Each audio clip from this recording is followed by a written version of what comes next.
Le journal de 8h avant cela. Fanny Marceau, bonjour Fanny. Bonjour Dimitri, bonjour à tous. Il s'appelait Mathis, il avait à peine 19 ans et samedi matin, vers 5h, la vie lui a été arrachée par un chauffard qui l'a percuté sans même ralentir alors qu'il traversait la route au passage piéton. Les témoins de la scène ont tout filmé avec leur téléphone portable. Attention, ça peut être très dur à écouter. Attends, vite fait, il y a une chasse en direct là. Ils viennent tuer quelqu'un. Voilà, bonjour Maximilien Carlier. Bonjour Fanny, bonjour à tous. Correspondant d'Europe 1 dans le Nord, on vient d'entendre ce témoignage assez difficile à soutenir. Le chauffard a été interpellé par la suite. Il venait d'échapper à un contrôle de police.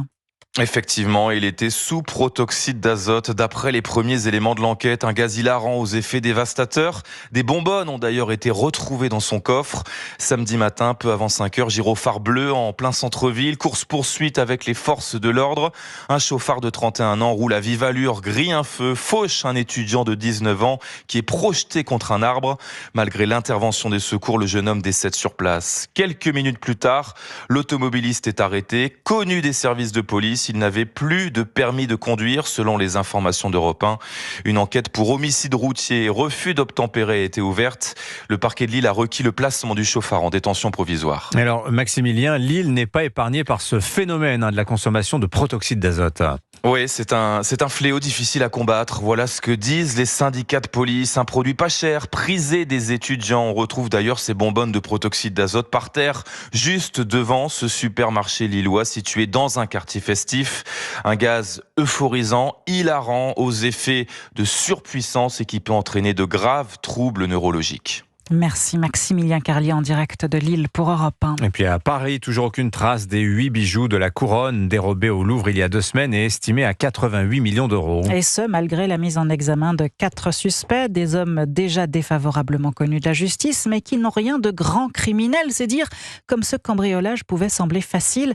La ministre de la Culture, Rachida Dati, a promis l'installation de dispositifs anti-intrusion au Louvre d'ici la fin de l'année. Et la question de la sécurité, priorité pour nombre de musées dans tout le pays. Oui, certains y travaillent d'ailleurs depuis plusieurs années. Exemple à Bordeaux avec le correspondant d'Europe 1, Stéphane Place. Dans les 5 musées bordelais, en tout un peu plus d'1 million d'œuvres, pendant que le regard du visiteur se focalise sur les tableaux, les statues, les bijoux ou encore la vaisselle exposée, le dispositif de caméra, nettement renforcé ces dernières années, surveille en permanence les lieux, des flux vidéo centralisés. Marc Etcheverry est l'adjoint au maire en charge de la sécurité. Cela est passé par un audit que nous avons réalisé, et ça bien avant donc le cambriolage au Louvre, et cela aboutit notamment à la mise en place très récemment d'un PC sécurité et sûreté unifié pour l'ensemble de nos musées, qui nous permet de surveiller en temps réel ce qui se passe dans nos musées. Et parallèlement, nous avons augmenté le nombre des caméras présentes dans nos musées, passant d'à peu près 130 en 2020 à plus de 250 actuellement. Sur nos musées, nous utilisons un système qui s'appelle Ramsès, qui nous met en lien direct avec la police nationale. Par exemple, sur le musée des Beaux-Arts, le délai d'intervention de la police nationale est de moins de 5 minutes. Sans oublier les agents déployés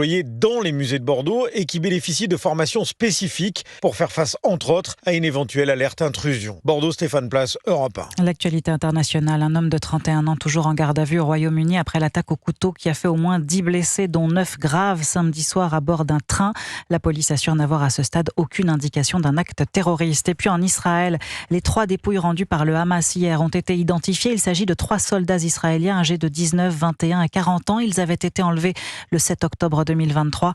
L'État hébreu attend encore le retour des 8 corps d'otages. Vous écoutez Europe 1 matin, il est 8h06. Dernier jour d'examen aujourd'hui pour la partie recette du budget de l'État. Le vote doit avoir lieu demain, en tout cas sur le papier, parce que dans les faits, les députés n'ont quasiment aucune chance de tenir le calendrier. Arthur Delaborde, ils devraient même suspendre leur discussion sur ce volet pour passer à l'examen du projet de loi de finances de la sécurité sociale. Majorité introuvable, alliance mouvante, vote à contretemps. Dans le chaos budgétaire, Sébastien Lecornu tente une nouvelle approche, loin des grandes envolées à l'Assemblée. Il mise sur un travail discret, des discussions en coulisses entre ministres et parlementaires et recevra dès ce soir les présidents de groupe du socle commun à Matignon.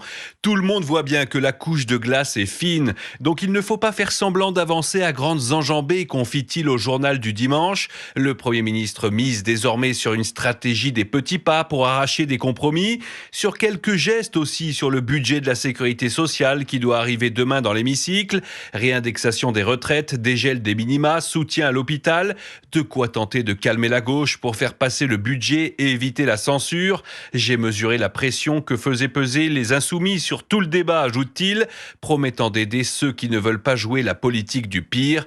Mais chacun le sait, à l'Assemblée, sur cette fine couche de glace, le moindre faux pas peut faire tomber le gouvernement. Arthur Delaborde du service politique d'Europe 1. Et Emmanuel Macron, lui, est plombé par une cote de popularité au plus bas, 11% seulement, selon un sondage Verian pour le Figaro Magazine. Le président qui tente de relancer malgré tout ses vieilles recettes. Oui, le chef de l'État organise un nouveau sommet Choose France, réservé cette fois aux entreprises et investisseurs français. Selon nos confrères du Figaro, ce sera le 17 novembre prochain à la Maison de la Chimie à Paris. En attendant, demain, un exercice qu'il affectionne particulièrement. Le président participera à la 20e édition des Assises de l'économie de la mer à La Rochelle, en Charente-Maritime.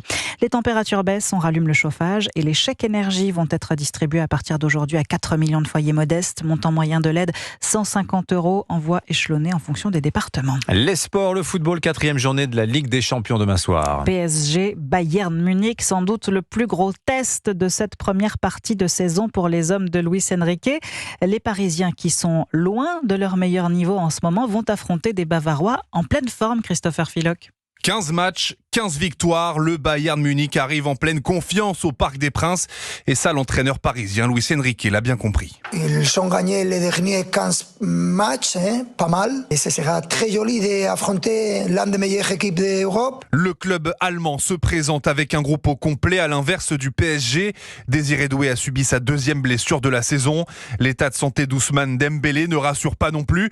Le Ballon d'Or a ressenti une gêne musculaire ce week-end, une fragilité que l'on peut mettre sur le compte du surmenage. Robert Duverne, préparateur physique. On a au fond de soi cette connaissance-là de se dire on n'a pas fait une préparation comme on a l'habitude de faire. C'est quelque chose qui peut nous peser, se dire on va devoir revenir, on va peut-être écourter les délais. Parisiens et Munichois se sont affrontés à 2 reprises la saison passée. Une victoire pour le Bayern, une victoire pour le Paris Saint-Germain. C'était en quart de finale du mondial des clubs. C'est d'ailleurs la dernière défaite en date des joueurs du Bayern Munich. Christopher Philoc, multiplex à suivre demain sur Canal+ et sur l'appli Canal+, en direct et en clair. Petit cadeau pour l'anniversaire de Canal. Ouais, sympa. Il y a aussi la série Ça, Bienvenue à Derry, en ce moment sur Canal. Ça fait absolument peur, ça, hein. terrifiante. On en parlera avec Héloïse Goua tout à l'heure, d'ailleurs, de votre Club Culture Europe 1. C'est aussi le début ce lundi de la semaine des prix littéraires. Goncourt, Renaudot, Médicis, Femina. Ça tombe bien, notre spécialiste littérature Nicolas Caro sera là également. Merci beaucoup Fanny Marceau, c'était votre journal. Restez avec nous sur Europe 1 dans un instant. L'ex-ambassadeur de France en Algérie, Xavier Driancourt, est face à Sonia Mabrouk.